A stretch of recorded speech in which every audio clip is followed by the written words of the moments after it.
the game could see the boxing voice. Welcome back, gang, for the first time and hopefully many more to come. Don't forget to subscribe to the YouTube channel and click on the notifications right here, this little bell, so you can get those emails every time we go. Hey, it's Ron from the Boxing Voice. I'm here with Eddie Hearn. How's it going? I'm doing good. You're always smiling, you are. I'm always smiling. I'm in a good mood. You smile. Just I'm going to New York, so like it's 1:30, so it's going well. All right, so let's just get to it. There's reports saying Deontay Wilder turned down the $100 million 3-fight deal, $20 million for Dominic Brazil, 40-40. AJ, thoughts? Nothing to say. Don't know yet, but apparently he's got a press conference on Tuesday, so I guess you'll hear from me on Wednesday. So the report says Shelly Finkel is saying that they're not going to fight on DAZN, so obviously the $20 million deal obviously won't be there.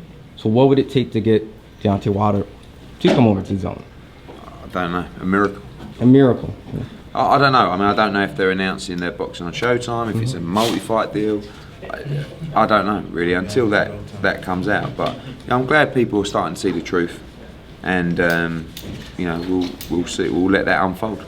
So there's a narrative that goes on the fact that the $100 million deal was 20 for Dominic Brazil, 40, granted the rematch. There's always this stigma if the person wins, they should get the lion's share. Granted, if the rematch would be a second fight, the second fight should be way bigger, right? Why? Well, considering the fact that... What happens if someone gets knocked out in the first round? Well, then they win, right? Yeah, but what makes the rematch bigger? So you don't think the rematch... So you think if they go out there, someone knocks someone out in one round, that the rematch is bigger? No. No? Of course not. It's a one-sided fight if that happens.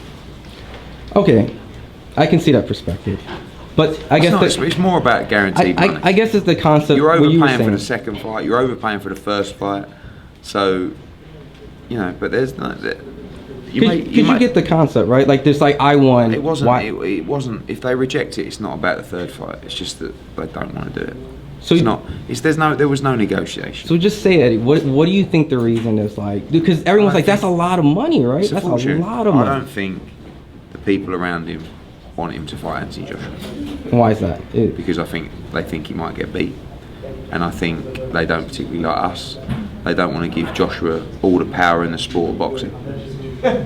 Do you think Showtime? Do you think Showtime and Fox could even come close to generating anything like that? So with the concept of them not making that much money, what is the only upside that he has? Because, you know, pay-per-view, Dominic Brazil, Adam Kownacki. Dominic Brazil and Adam Kownacki pay-per-views. So what if the only thing that would make the fight is if the second fight, regardless if it's a 1-round knockout or if it's a 12-round slugfest, that the winner gets more? It's not even been. They don't even want to talk about it. I don't even believe there's no counter stuff going on, and there's not much I can tell you because I don't know too much. But all I know is let's wait and see what happens on Tuesday. After their announcement on Tuesday, would you guys pursue something the following day, regardless if they do a multi-deal with another distribution? Well, obviously we can't, can we? If they do a multi-deal with another distribution. We can still pursue for the fight though, right? Co-promotion deals, HBO, Showtime. No, but no.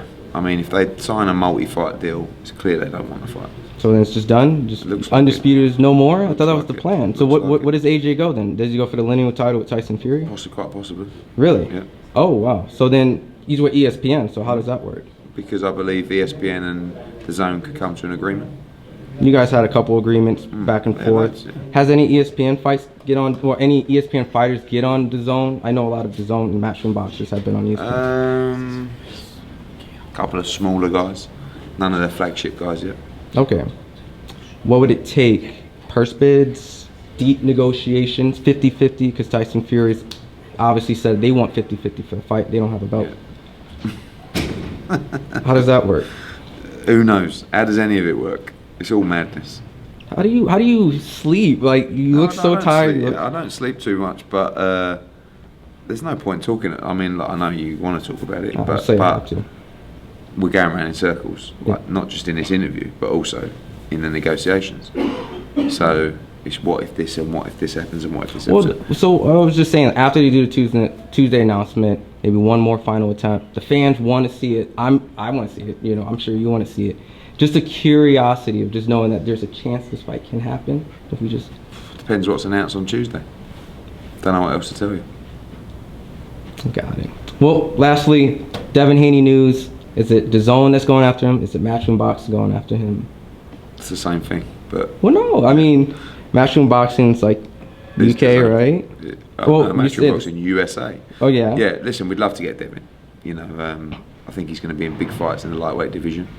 And obviously, we met today. It was already reported like 5 minutes after our meeting. He's a good fighter, and you know, we'd love to have him on the team. Jerron Ennis has been floating around conspiracies of someone that you guys look at. Not spoken to Jerron Ennis. Okay. But very good fighter. Got it. John Skipper, is he any part of that Devin Haney stuff, or is just? He's given up now. No. That's the last of him. Can we get John Skipper for Javante Tank Davis? No, that's Tevin the last Farmer? you'll see, I think, of John now. I think he's like. Is he just done? He's done his Canelo. We done the Golovkin deal, and he tried with Wilder. But I think he's gonna take a vacation. Is John Skipper just Hail I don't Mary? think he wants to do it. You know, I think he's had enough now. Boxing. Is he just the Hail Mary guy? Like, I know people are always going to bring him up. Like, oh, the fight can't get made. John Skipper. Yeah, but he was the perfect guy in that instance to go in. He's immensely bright. He's got a fantastic reputation in the broadcast industry. He knows a lot of people in these situations already. So he was in certain situations where promoters can't get deals made. He can be the guy who bridges that gap, and we hoped he would be that guy, but doesn't appear so. 2 questions, simple. Did you see Frank Smith's dance moves? Terrible. Yeah. Would you? Awful. Awful. And outside of that, everyone loves to know where you're at. Where are you going to be at this following week? I'm flying home on Saturday. We have a show in London next weekend. Charlie Edwards defending his world title. Joshua Boetzy, Lawrence Okoli, Lewis Ritson, Jason Quigley. Excited to see the card. Thank you so much, Eddie. Cheers, you get some sleep. Cheers. If you enjoyed the video, feel free to hit the like, subscribe, and share. As always, if you want to support us to the next level, head over to the patreon.com/ThaBoxingVoice. We have tons of exclusive from Border Wars, Entitled, betting shows, the list goes on and on and on. But in addition to that, if you guys have questions for fighters, trainers, and promoters, this is where you can submit them. We will run out, get these questions answered, and put it back on the show just for you guys. Appreciate it. Peace.